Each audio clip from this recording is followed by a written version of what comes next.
Welcome back to DM-Nastics, the gym for dungeon masters to work out their minds. I'm one of your hosts, DM Neil, aka Jote Maniac. And it's me, your other host, DM Celeste, aka Sea Witch.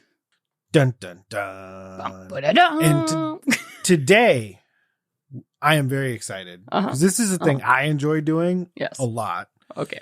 And we're going to do it with playing things that dwarves? are official. Is that what? Yes, we're going to be talking about playing dwarves. That's it, the whole time. No, if you've seen in your podcatcher, but if you haven't, the title of this one is going to be called More Fun Than Just +1. Oh, that's good. It's a rhyme. Yes. Because there is like an inherent thing, and it's not as bad as I feel like it used to be, but the numbers used to just not work. Yeah. If you weren't getting your +1 when you were supposed to, and you weren't getting your +2 when you were supposed to, and so on, so forth. And so it was just kind of necessary mathematically. Yeah. It was just like farming for treasure just to get your +1 weapon because you needed your +1 weapon after tier 2, blah, blah, blah, blah, blah. Yeah. Yeah. Yeah. And in older editions, it's also possible that you were needing that because like the next tier of monsters just don't get hurt. Yeah, they were all resistant to non-magical damage. So if you're a fighter with your good old sword you've had forever, oh well. Yeah, and I think I've definitely mentioned this on the podcast before, but like I've gotten to the point where I don't do +1 weapons anymore because inherently the party's going to do everything in their power to change it into something that is useful for them. So I don't know. Let's just skip the steps and the middlemen of all that. And here is a +1 whetstone. Use it on your weapon during, for X amount of time. And now it's a +1 magic weapon. Or is it a gemstone, or is it a hilt, or is it whatever version is required? We're done. We're good. You did it. You did it. I don't, because because the other thing that comes with that is it's still the weapon that they were using. Yeah. And so I like that as well. But we are going to be looking back at an article by none other than J.R. Zambrano, again from Bell of Lost Souls, because we have 5 magic weapons that do more than +1 damage. Ooh. So what is our first magic weapon? I just have to say, I love the first sentence of this article, which is, stop filling your games with boring magic weapons. I was like, underscores exactly what we were talking about. You know what's up, JR. But for the first, so some of these I am not very familiar with. I have heard of this one, but first up is the Moon-Touched Sword, which, 1, just sounds very cool. 2, what's neat about it, it's a common magic item, which is awesome. So one of the common magic items from Xanathar's Guide to Everything, which was, I think, the book that first introduced common rarity into 5th edition.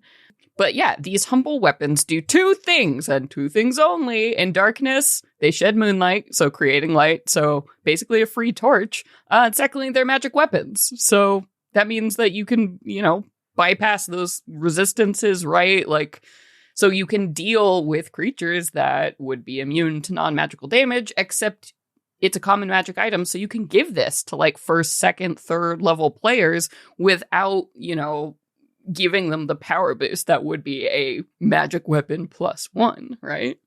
Yeah, it goes exactly into the scenario that we were kind of bringing up, is that it's this without that. And now that's it. This is also another one that fits so well into like my base concept. Like you could have a moonstone, and then evolve your Pokemon, but also you could exactly. But you could also adapt your weapon into a moon-touched sword, or it could be like a ritual process, or it could be something more. And I think that's really important to like a lot of this conversation, is that because while you mentioned the first sentence, I think this, like going with the second one right after, is add a sense of wonder and mystery with weapons that do more than make your numbers go up slightly. Yeah. And I think that's really interesting because I did not remember that I did this. I had, one of the players was an artificer, and he was trying to make a lightning bow for one of the other players. And I usually do because I keep going on the cruise, I just have a tendency to lean towards nautical themed things, so I can kind of keep up on that. So while they were sailing, I had them go into a ridiculous storm. Yeah. And so he was in the crow's nest trying to literally catch lightning. Do to Dr. imbue Frankenstein. to imbue it. And he failed so bad. No. So I blasted that crow's nest apart. Oh, yeah. He goes flying one way. The bow goes flying the other way.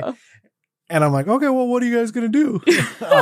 They eventually saved them both. But like that is more interesting than just saying, hey, you found it. Yeah. Or, hey, there's this bow. You attune to it or you identify it. But yeah, going through that process is another really interesting way to have a moon touched weapon. Yeah. And like a moon touched sword, that's a great way to reward like a cleric of like a light god, right? Like if they have a moon themed god, just like a little blessing, that you can put easily on something. And what's also great is since this is a common item, aimed for 4th level or lower players, that 15 feet of light is going to be pretty useful right now, especially if you don't have someone in the party who can spam light. So this is great. This is great. Good pick, JR. So that brings us to, and I think you already kind of mentioned it, and I'm going to echo it because I think it's probably this one, the Sword of Perins. I apologize if that's not the pronunciation, but this is from the Guildmaster's Guide to Ravnica.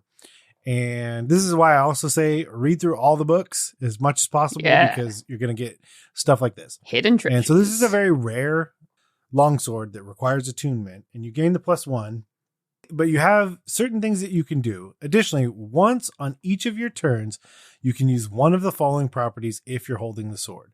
Immediately after you use the attack action to attack with the sword, you can enable one creature within 60 feet of you to use its reaction to make one weapon attack. Oh, that's cool. Or if you take the dash action, one creature within 60 feet can use its reaction to move up to its speed. So basically, they take the dash action. Yeah. Or if you dodge, they dodge. So it's almost like a Battle Master. Yeah, it's whatever you do, you're letting an ally basically get that same chance. That's great. Yeah, especially for a charismatic leader type or, the frontline fighter or whatever. And it's like, everybody charge, get in here. Very cool. I wonder why they specifically made it a longsword, because I feel like you could do this with any weapon. Yeah. For sure. But it's probably, it's Guildmaster's Guide to Ravnica, so it's probably some uber cool magic card. Sorry, gang, but from the D&D side, make it any weapon you want. I also think it would be fun or thematic to have it where it's two people. Where there's a pair of swords or they have a secondary item that works with it and that it's back and forth. A little more specific. Yeah. Because, it is very rare. So like maybe I'll let it go, but it's scary.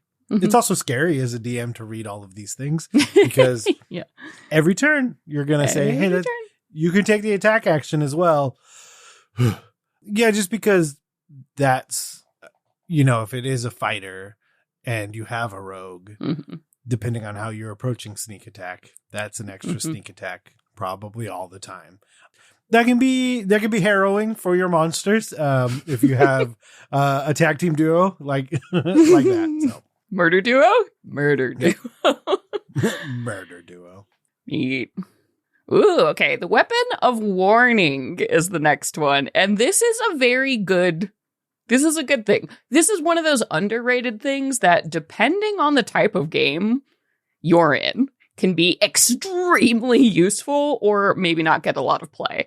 But the Weapon of Warning is an uncommon weapon out of the Dungeon Master's Guide, which is a weird, I guess it was there. Okay. So it's a magic weapon that doesn't really do much until you get into the fight, but it gives you advantage on initiative rolls, and you and all your allies within 30 feet of you can't be surprised as long as you're not incapacitated. So that means then that's outside of combat. So advantage on initiative, not surprised. That means that none of you have to worry about people sneaking up on you when you're trying to rest. Whoever's on watch, if they just are sitting next to this sword, people aren't going to sneak out of the bushes and, murder you. You could feasibly take a rest in a dungeon and be prepared, right, for whatever is going to come without that. Because getting a surprise round, against you is really bad, folks. You can't do anything. Monsters all just get a free round. And this sword, just by having it, eliminates that problem. So if you do dungeon crawls, if you do any kind of wilderness exploration, if your dungeon master understands what the surprise condition is and why it's actually incredibly cool. Sorry, surprised we made it a condition in Tales of the Valiant. In 5e, it's not a condition. But, man, in my games, extremely useful. Yeah, and this goes back to the kind of thing, if someone's bought it or someone's made it or someone's gone out of their way to get it, I'm going to probably do something to make it work because, or maybe even have a side conversation of who hurt you because I get attacked at night all the time.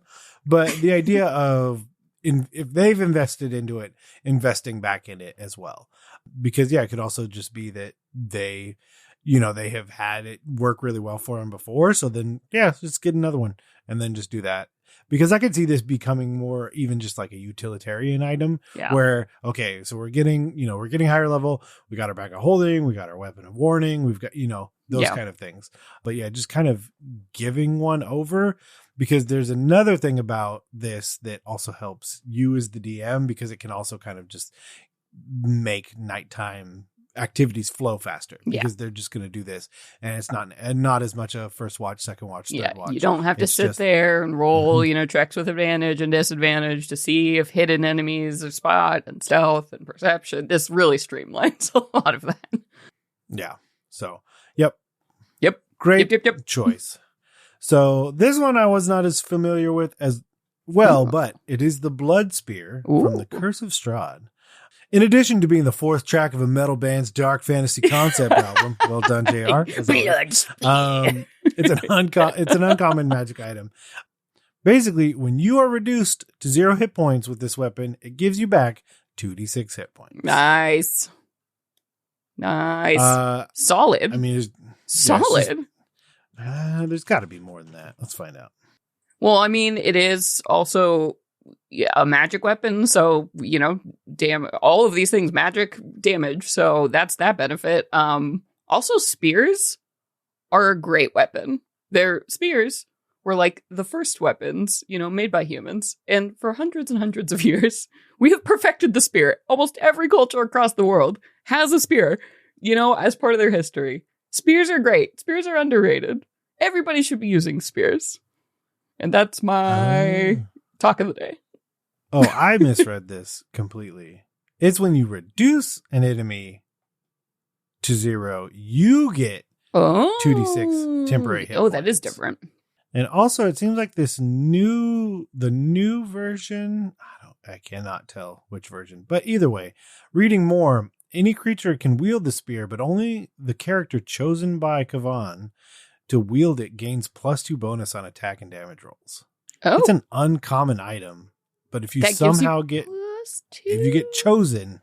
What? I mean, okay, so it's saying the original version was from Curse of Strahd. So Kavan must be a character in Curse of Strahd, but I can't remember who. Is he one of the werewolves? It says was a ruthless chieftain whose tribe lived in the mountains centuries before the arrival of Strahd. Ooh, so I'm guessing maybe one of the people in the Amber Temple. Yeah. Let's see. Spoiler alert. No, you should all have played Curse of Strahd. One of the ghosts. Wow. Okay. So interesting.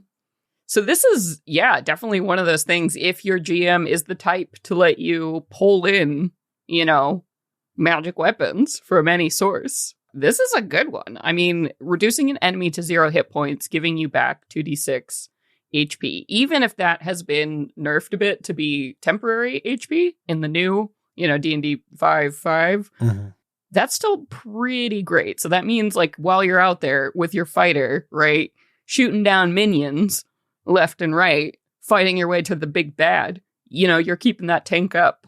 It also just a very cool visual, I imagine, what this probably looks like, right? The rain of blood and the absorbing light force and very metal. Yeah, because coupled with that, the weapon mastery that it gave for it, weapon mastery property, all of them, there we go, is sap. So when you hit a creature, you give disadvantage on the next attack. Whew. So yeah. Oh, yeah. This thing's a beast.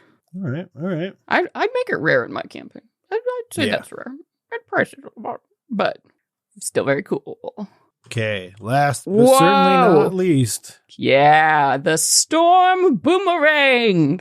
I don't know if this is the art from the source. It says this is from Princess of the Apocalypse, but I hope it is because it's very cool. It looks like feathers, like carved ivory sort of feathers on the boomerang ends, and I'm here for that. So, in addition to being the best name for a magic weapon we've ever heard. Oh, JR, that's great. Nice. It's an uncommon magic weapon. You don't even need it to actually do anything to be a magic item a character would want, but it has some powerful ability. That sentence was confusing. Okay, so on a hit, you deal 1d4 bludgeoning and 3d4 thunder damage, plus the target has to make a con save, and if they fail, they're stunned for a round. That is ridiculous. Okay. So it does say the limiter on here. It is from Princess of the Apocalypse, so you have to recharge it in an elemental node, to get that good air juice, I guess, back on it. But wow, if you just use this as written, that's awesome. Because that's like enough damage to be like a first level casting of Thunderwave. Mm-hmm. Maybe even twice that much. Better than Shocking Grasp damage, certainly. And then that con save? Stunned is a nasty condition, kids. Stunned for a round, your monster's basically going to be dead, even at lower levels, because everyone's going to get to go. Just freebie hits around there. Wow. Yeah. I mean, if I was going to redo it. All right, so we're going to redo it real quick. We're going to redo it. Because obviously we're not going to do the thing. What you're going to do, I think we can have the stunned, but I think each time the stunned creature takes damage, they get to repeat the save. So that way, it's like when you slap someone out of back awake. That's how I imagine stun should work in pretty much literally every design scenario, but I would do it here. And then what I would do is probably make this 2d8 just like thunder damage instead of 1d4 plus 3d4, because the average damage on 2d8 will be lower than this. And that's mimics Thunder Wave. Yes. I don't see this much on weapons unless I'm just not looking or not paying enough attention or just have too much information in my brain. I'd have it be a reroll to see if it recharges. Oh, yeah. Yeah. Because you got to give something. It can't be this 1 hour inside an elemental air node. Yeah. Inside an elemental air... Where are you going to find an elemental air node? Unless you're the Apocalypse. You got to wait an hour? Be like, hold on, wait. Wait. I got to bake my boomerang. Yeah. Also, you have to put it in an elemental air node. So I imagine it's really just like one of those giant fans that blows upwards, and you just kind of have to throw it in there, like those skydiving enclosures. Yeah. What do you call those? The reverse skydiving? Because you're like going up. It's like a wind tunnel, but a wind tunnel. Yeah. Mm-hmm. So that would be just hilarious watching this thing bob up and down for an hour. Just sitting there. Just chilling, having a Cliff Bar, I mean, the other option would be a short rest, but if this is going to be, I guess though it's a thrown weapon, so then potentially you just one and done and then you rush in and it's okay. So you got to kind of determine what you want it to look like. Yeah, you got to put some rails. Put some rails on this. Yeah. But very cool idea. Those are great. Those were 5 very obscure items. Exactly. But if you liked any of this, maybe good for you. Yeah. You can always head over to your podcatcher of choice and leave us a rating and review because it makes me happy. And if you have some more interesting magic items that you've been using in your games, you can always head over and email us at dungeonmasterblock@gmail.com. And of course, if you head over to social media, if you listen to the last episode of the Dungeon Master Block, I told you don't. I said, don't do it. Don't do that right now. I said straight up, if you did do it today, don't do it again. You know what? And I'm going to stick with that. I'm not even going to tell you where you can find me. Just don't go to social media. Don't go to social media. Go to our website at blockpartypodcastnetwork.com. And that will tell you how to get content, direct and good, and support people, and you should do that. And also a huge thank you over to the bards over on Bombarded for intro and outro music. You can find out more about Bombarded at bombardedcast.com. Rather than let these mental gains go to waste, let's head to taking your supplements. Taking your supplements! So, word on the street is you have a book to tell us about. I do.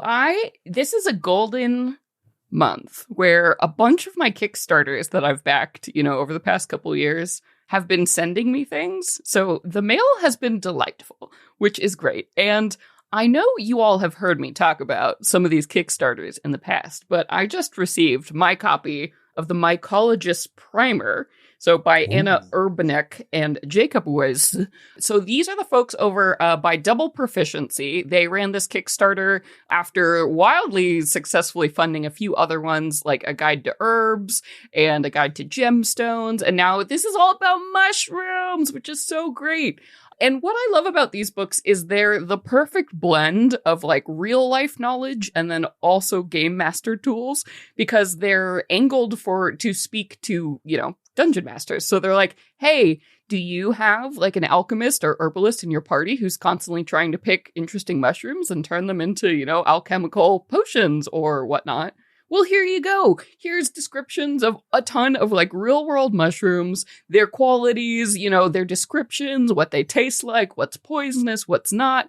And then they give you all these great suggestions of how that could translate to magical like RPG games or what you could do with them. Like they give you suggestions of like, oh, you could use this maybe to make a healing potion, because you know what, in real life medicine, people have used this to, cure stomach aches or, stave off disease or what have you. So they're just really beautiful books, like such a great idea. I feel like I get to learn real life important things and then also get really inspired for those moments when my druid is like, but what do the mushrooms taste like? And I have to figure it out because I don't know anything. But these books, I don't have to learn. They tell me everything.